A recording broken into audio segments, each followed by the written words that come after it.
Get yourself outdoors. Now this is the second time I've recorded this because I managed to delete all of today's footage. Don't ask me how I did it, I don't know. But anyway, get yourself outdoors and get connected with God. I'm currently in Arizona and I've been outdoors so much. I'm in Sedona at the minute and I felt so connected with God and his beauty all around us, the scenery that is here. You cannot deny that our Creator's behind it. And I think something new is on the way. And I've spoken about this before. Something new is here. The old ways of doing it, things, the old systems, the evil, the corruption is coming to an end. And it has never been so exposed. Without that exposure, without that darkness being shone into a light, then you can't clear that darkness. And I believe, again, I could be wrong, that we are in end times, but not the end times where we see or hear about, talked about the death, destruction, fire, everything else of the world. I think that is a reference to the old way of doing things. That will crumble. That will lead to death. That will lead to destruction if you are doing things of evil, if you are not doing things of good. And another thing that's come up on my trip so far is non-denomination. I went to a non-denomination church in Tempe when I was there.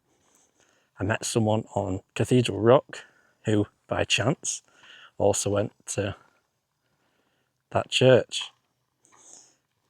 And someone else I spoke to from New Mexico just talked about going to a non-denominational church.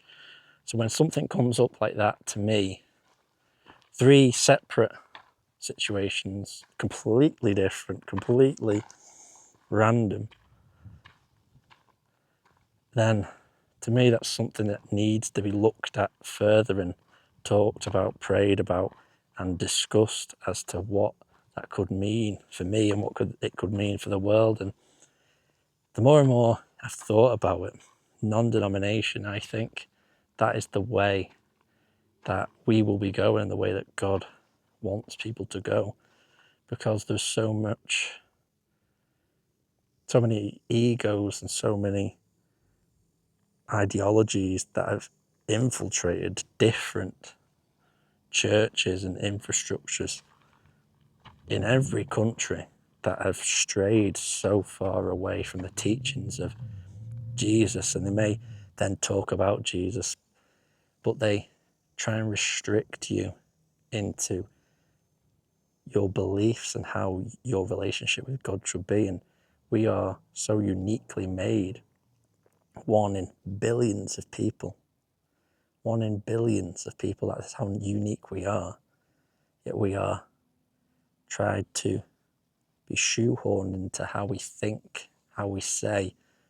And that doesn't just come from the church, that comes from the state as well.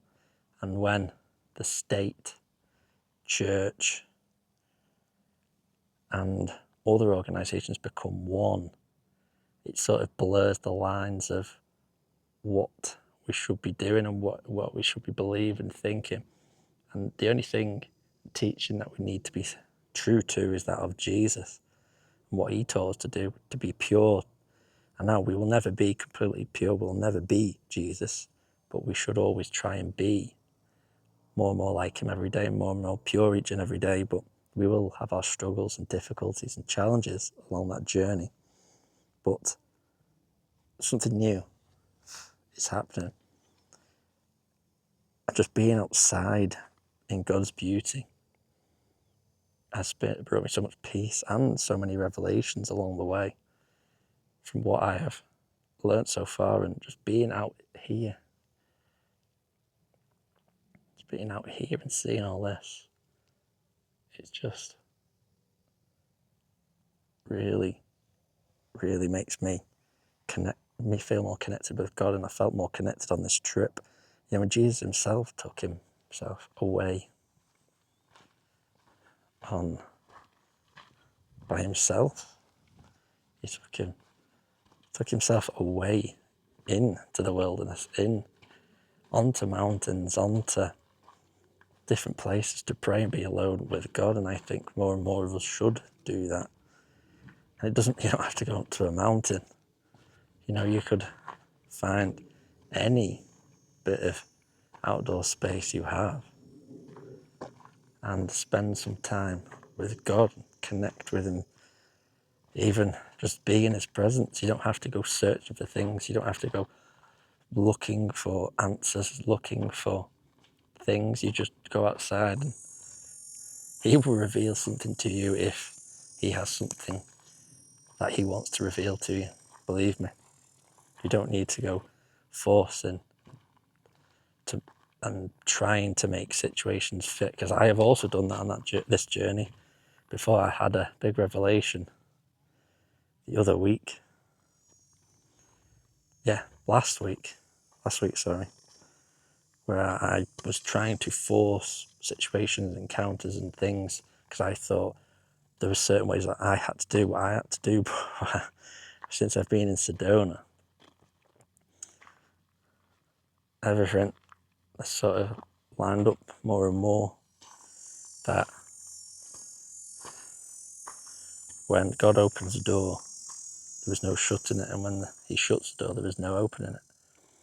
And we do not need to force anything. We just need to let God guide us, be in his presence and enjoy his beauty. And this is a one-of-a-kind place, really. But I will stop rabbiting on now.